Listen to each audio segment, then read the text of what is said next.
para o nosso milagre chegar, ele é um pouco dificultoso, porque sempre alguém vai olhar e vai dizer que não é da maneira que nós queremos, que não é bem do jeito que a gente pensa. A palavra de Deus vai dizer que Jesus, ele passava, as multidões acompanhavam ele de uma tal maneira que milhares e milhares de pessoas ouviram-se falar de Jesus naquela época.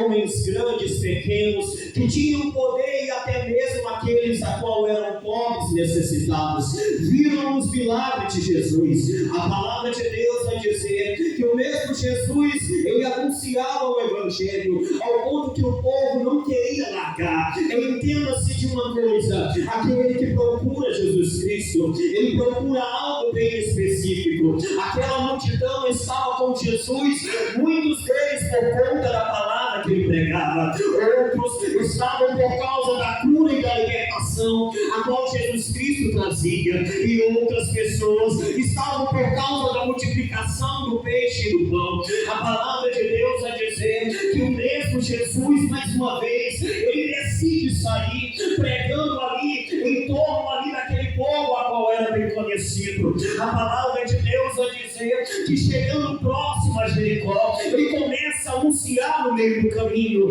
E entenda-se uma coisa: quando Jesus não pregava, alguém pegava e começava a glorificar e exaltar ao nome do Senhor Jesus. Agora entenda, querido, Jesus sendo mestre, a Bíblia, querido, vai relatar que os discípulos, após a assunção de Jesus, os discípulos fazem muitos prodígios. Agora imagina os discípulos que andavam com Jesus fazendo tudo isso. Agora imagina Jesus, aonde ele passava, alguém que precisava do milagre, até a mulher que andava no meio da multidão, tocava nas vestes de Jesus, saía automaticamente curada. Agora imagina muitas pessoas que passaram por ele, que receberam o milagre, muitos deles não voltaram para agradecer a Jesus. A palavra de Deus vai dizer que alguns leprosos recebem o milagre, mas não têm autoridade de voltar para glorificar e exaltar o nome de Deus. Mas Jesus continuou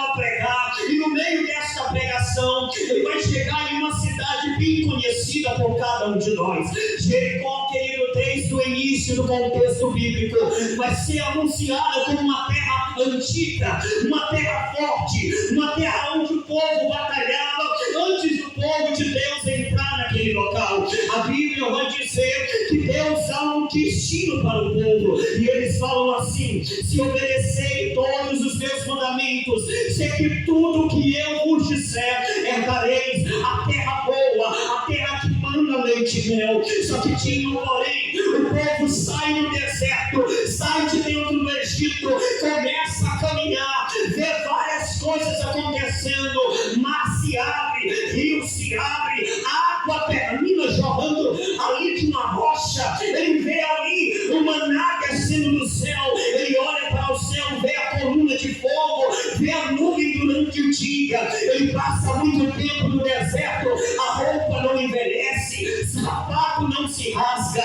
Entenda-se, querido, sabe por que está demorando o teu milagre, aquilo que você está olhando e dizendo não tem jeito? É Deus dizendo assim: eu estou te capacitando, enquanto tu passa pela prova, eu cuido de você, eu te dou condição para ter aquilo que já está na tua mão. Ele começa a fazer grandes coisas em tua vida, marcando a tua história. A palavra de Deus vai dizer que havia-se uma terra boa, uma terra preparada, mas antes da terra ser preparada, havia-se uma cidade, Jericó, os muros muito altos, não havia outra maneira. E Deus vai dizer assim para Josué: não te preocupa, ser forte e corajoso, eu serei contigo.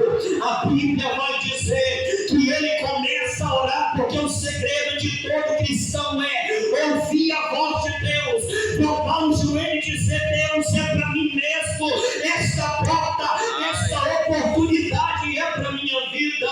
A palavra de Deus vai dizer que ele orou e Deus disse: não te preocupa, porque vai estar na tua mão todos esses inimigos, mas não levanta-te com a espada, não levanta-te com guerra, levanta-se o sacerdote sacerdote, pega a arca da aliança, pega ali todos os instrumentos e vão arrodear a cidade. E quando tocar as trombetas, depois de 7 dias, Deus entregará a vitória. Eu quero que você entenda uma coisa: a tua adversidade não vai cair se você falar e discutir com alguém. Ela só cai quando você está de joelho dizendo: Senhor, eu espero meu milagre chegar, e na hora certa essa muralha vai ter. Aleluia! Glória a Vai Deus! dizer, querido, que quando Josué entra no local, vou resumir, ele termina entrando, pega todos os despojos de guerra, porque já era determinado para eles pegar. Só que antes dele sair com o povo, ele termina olhando e dizendo assim: maldito seja o homem que edificar esta cidade. Ele lança sobre ela uma maldição, aonde todos que edificassem seriam malditos. Entenda-se uma coisa, querido: edifica-se não é só uma pessoa, porque quem mora numa cidade constrói uma casa dentro da mesma, essa está crescendo a cidade e edificando ela.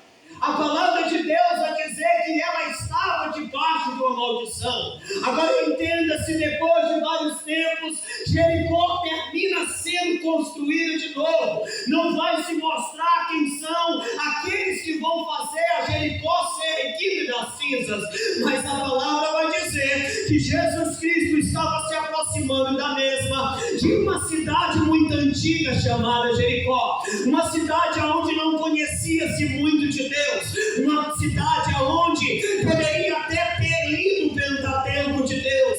Só que tem um porém: o povo estava distante por causa de tanta tortura que entrava de uma hora para outra. Eles se distanciavam do caminho de Deus. Mas nota-se uma coisa: no caminho daquela cidade havia-se um homem a qual na Bíblia não é pronunciado o seu nome, apenas vai dizer que ele era Bartimeu, que quer dizer filho de Timeu. Ele era apenas um desconhecido, que não tinha nome, que não tinha talvez endereço. A palavra de Deus vai dizer que a única coisa que ele fazia era ficar na beira do caminho mendigando.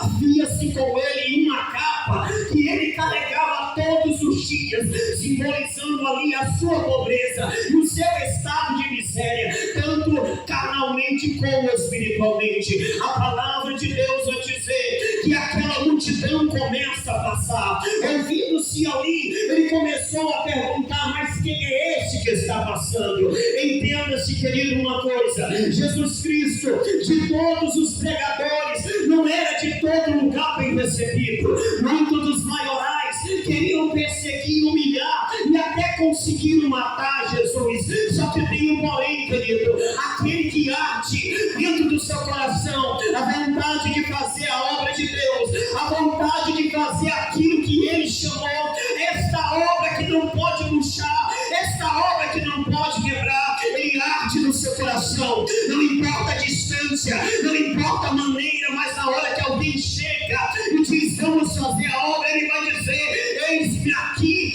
eu estou para fazer a vontade de Deus. Ei, querido, entenda-se: aonde Jesus passa, algo novo acontece, uma vida é restaurada. Alguém que de uma hora para outra era triste começa a se alegrar.